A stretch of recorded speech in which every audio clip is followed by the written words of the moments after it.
Hello everybody, this video is regarding the idle control circuit on the 85-86 cars. This has been a bit of an issue if you look at Renlist and other places where it's really hard to get these cars to idle at the proper level. People have gone through everything and then they've said, oh yeah, I've replaced the idle control valve, it still happens. They then end up putting the original idle control valve back in and then the car works perfectly fine again.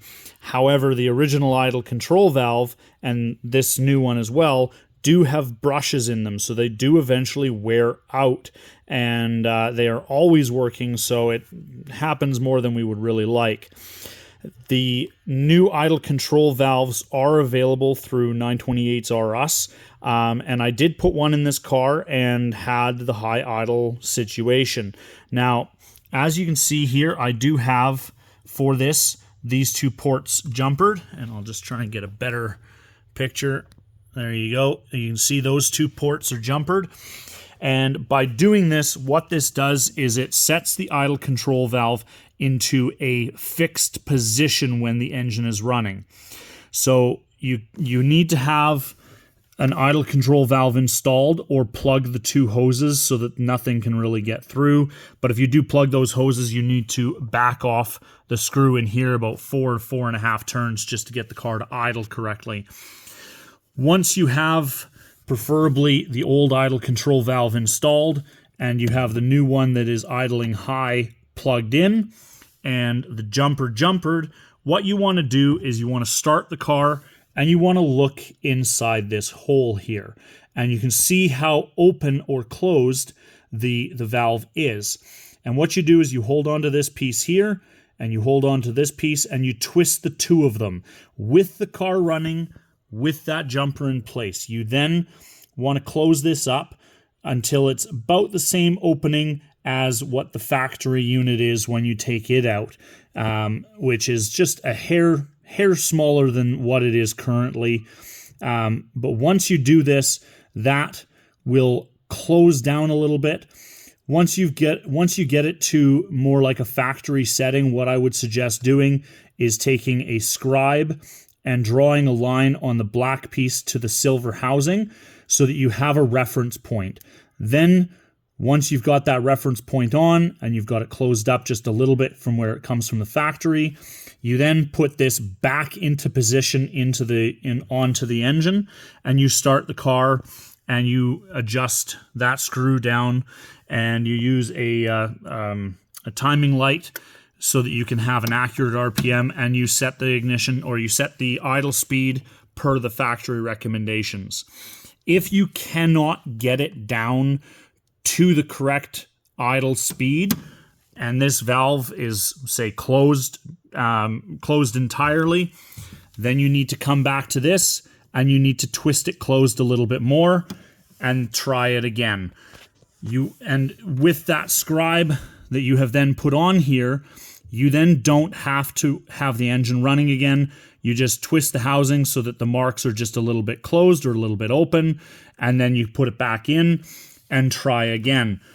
From the factory, you're supposed to have this turned out about 1.5 turns, and then your idle speed should be in the 600 and 650 range.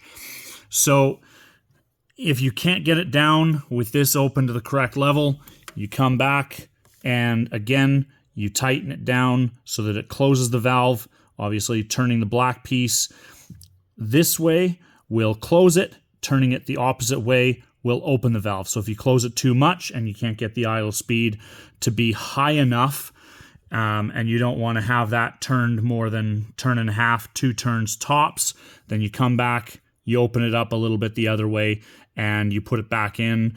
There is a little bit of fiddling around with it. You do, or you can run it with just the mass airflow sensor in it like this. You don't have to have the air intake sensor plugged in to do this.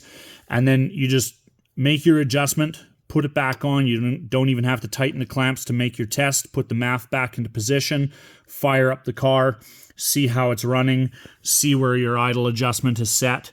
And obviously, while you're doing your idle adjustment, you don't have these wires installed.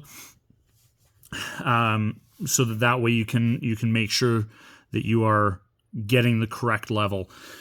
So I recommend only putting those wires in while you're setting the base on this, and then you have your timing light hooked up. It doesn't really matter what cylinder you're hooking it onto. You're just looking to use it as a tachometer. You don't have to have these guys in, and you then set the idle speed screw there between a turn and a half. See what your RPM is at on the tachometer or on the timing light, and then you adjust it between that turn and a half. And if it doesn't go within the required parameters, you either tighten or loosen this valve a little bit to get your idle speed to the correct level. Once that is done, your job is done. You can put that in, tighten up the clamps. There is a clamp that goes around here onto a bracket that is located underneath there. With the adjustment of this, you do need to use that clamp because it will loosen the friction fit just a little bit. So you'll need to put that clamp on and make sure that it's nice and snug so that these cannot go out of adjustment from where you had it set. And then once that is done, you can then unplug, or you can then put this all back together with the factory airbox, and you are good to go with a properly idling engine and a new idle control valve. I hope this helps. Thanks and take care, and please subscribe.